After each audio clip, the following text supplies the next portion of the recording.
Bonjour à tous. Aujourd'hui donc on fait la vidange de l'inverseur. L'inverseur sur un moteur sur un Yanmar 4J H3E.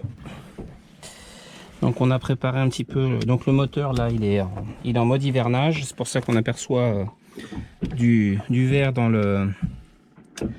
l'entrée d'eau du refroidisseur. Donc l'inverseur est ici. On a donc la jauge voilà, qui est ici. Donc j'ai une petite pompe électrique voilà, que l'on aperçoit ici derrière. Petite pompe électrique qui est branchée sur les batteries de service. Donc l'objectif a priori c'est de faire sortir 800 centilitres, 80 centilitres de liquide moteur. C'est pour cet inverseur là, l'huile à injecter correspond à la même huile que celle du moteur. Donc on va retirer la petite jauge qui permet de voir son niveau. On va insérer le petit fil qui est ici à l'intérieur et aspirer le maximum. Le maximum va être aspiré dans une bouteille plastique qui a été vidée au préalable. J'en ai une seconde vide qui va me permettre de pouvoir faire le niveau et de réinjecter, en tout cas dans un premier temps, la quantité que j'aurai extraite à l'identique. Et ensuite, eh bien, avec la jauge, on regardera et on fera un complément. Donc là, voilà, la pompe elle est en route, elle est un peu bruyante. On voit que ça commence à arriver tout doucement.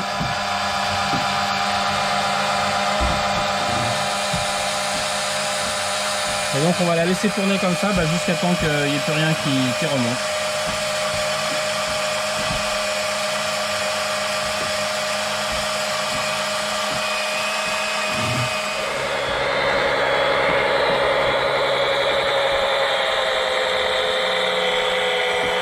Donc là on arrive bientôt sur la fin. Dès qu'on voit des petites bulles d'air qui commencent à apparaître dans le tuyau, on a le régime moteur de la pompe là, qui va augmenter. Et en plus on voit ici là dans le tuyau là, les bulles d'air qui vont. Voilà, on voit les bulles d'air qui apparaissent. Donc là c'est qu'on est sur la fin. Alors on bouge quand même un peu le tuyau pour vérifier, pour éventuellement le réamorcer un peu. Et là malgré tout, en baissant, en jouant avec le tuyau dans l'inverseur, on voit qu'il n'y a plus du tout d'huile qui remonte. La pompe voilà, elle tourne beaucoup plus rapidement. Donc on laisse tourner juste quelques secondes pour bien envoyer tout dans la bouteille et vider le plus possible le tuyau. Voilà. Et ensuite on arrête la pompe, ça fait du bien aux oreilles. Et puis ça évite que la pompe chauffe trop. Là les 80 centilitres ont l'air d'être dans la bouteille. Donc je vais sortir la bouteille, je vous la montrerai juste après. Je vais remplir la bouteille vide de son équivalent. Poser un petit entonnoir à l'entrée de l'orifice là, à l'entrée d'huile d'inverseur. Et puis on va juste refaire le plein à l'identique. Donc pour une vidange d'huile d'inverseur sur je répète, c'est un Yanmar 4J H3E, 56 chevaux. Donc voilà, le seul point d'entrée et de sortie d'huile d'inverseur, c'est au niveau de la jauge de contrôle, de jauge de niveau d'huile. Donc voilà, là la vidange, la purge vient d'être faite, et maintenant on va sortir le tout, nettoyer la pompe rapidement, la ranger pour avoir le champ libre et remettre nos 80 centilitres d'huile propre. Bon, il ne faut pas regarder le bazar, hein. On est en mode chantier sur CU aujourd'hui. Il y a pas mal de travaux de prévus, des petits travaux. Donc voilà. La technique après chacun utilise celle qu'il veut, hein. Pour moi j'utilise le hublot de pont au niveau du bloc cuisine. Je coince mes tuyaux avec le hublot et puis ensuite par gravité ça permet de vider les tuyaux proprement. Donc on voit que voilà, dans la bouteille on a bien nos 80 centilitres. Là ici j'en ai une deuxième, hop, voilà, vide, que je vais remplir avec de l'huile propre à l'identique. Hop, on évite la pub pour les bouteilles, voilà. On va se mettre à l'identique et puis ensuite, eh bien, avec un petit entonnoir, on va, à l'aide de la bouteille, remplir à nouveau l'inverseur, comme j'expliquais tout à l'heure. Donc là, la pompe, bah voilà, elle est là. On fait couler l'excédent par capillarité avec du papier absorbant. Voilà, c'est juste pour éviter que ça coule une fois que la pompe sera rangée dans la boîte. Et la pompe, en fait, dans la boîte, là, on a un petit capuchon comme celui-ci qui va venir boucher l'orifice. J'en ai déjà posé un ici, et puis bah, là qui va venir boucher l'orifice de l'autre côté. Ça évite que ça coule dans le carton et ensuite de se retrouver avec plein d'huile une fois qu'on veut réutiliser la pompe. Et voilà, donc là maintenant il ne reste plus qu'à ranger la pompe dans sa petite boîte, d'attendre que les tuyaux là-bas se vident proprement. En attendant, donc on a nettoyé ici. Oh là, ça souffle pas mal dehors. Il y a 42 nœuds d'annoncés dans les rafales aujourd'hui. Donc un bon coup de Mistral. Et puis bah voilà, donc on a fait place nette. Je vais aller chercher le petit entonnoir, remplir ma bouteille comme je l'ai expliqué, et puis on va procéder à la remise en huile de l'inverseur. Voilà, on profite que aujourd'hui ça souffle pas mal dehors.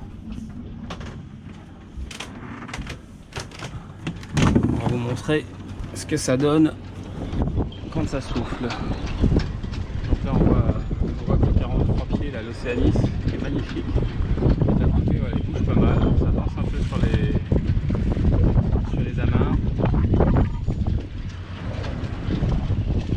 C'est la roue qui rentre au niveau du port. Voilà, et ça bouge un peu.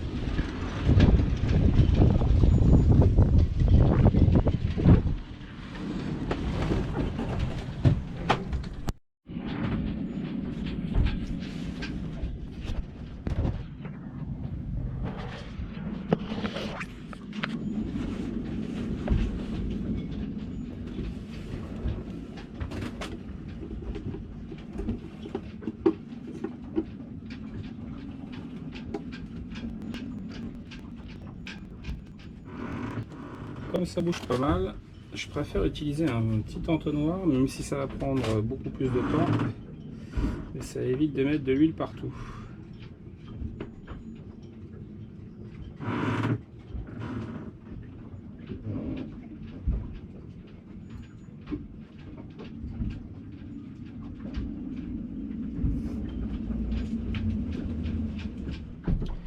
Et donc là vient l'étape du remplissage. Donc on a mis, j'ai mis mon petit entonnoir. J'ai ma bouteille d'huile qui est au niveau de ce qui doit être rempli. Et là on va y aller donc tout doucement pour le remplissage. Sachant que le bateau en place au port là il bouge pas mal. Il y a un peu de houle qui rentre à l'entrée du port. Et le bateau est un peu... j'ai personne sur les côtés, donc le bateau est un peu brinque-ballé. Donc on va y aller avec prudence. Parce que de faire couler de l'huile en fond de cale, c'est jamais très agréable. Surtout quand il faut tout nettoyer après.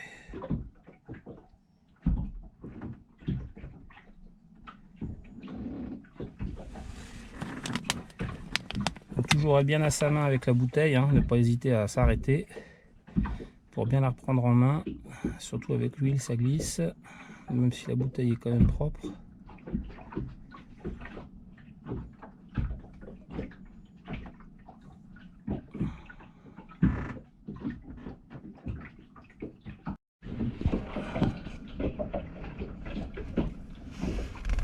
va essayer de fixer la caméra du mieux possible pour que ce soit visible sans qu'elle tombe. Bon, ça va pas être pratique, c'est pas grave, on va le faire à la main, on va la tenir à la main. Donc là j'ai mon petit entonnoir. Hop. Voilà. On nettoie en faisant attention de ne pas faire tomber d'impuretés dans l'inverseur. Donc l'inverseur, l'entrée de l'inverseur est avec un petit joint torique, voilà, qu'on voit ici.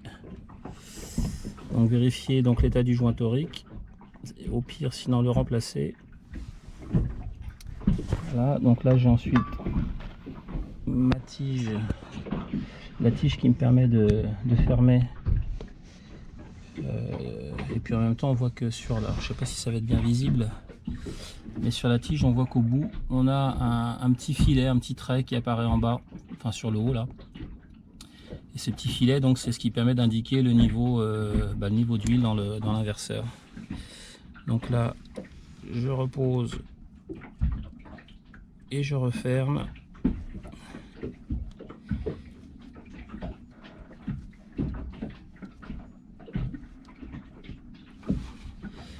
Voilà. Ensuite je vais la ressortir et je vais regarder le niveau d'huile, comme on fait habituellement pour contrôler un niveau d'huile sur une voiture.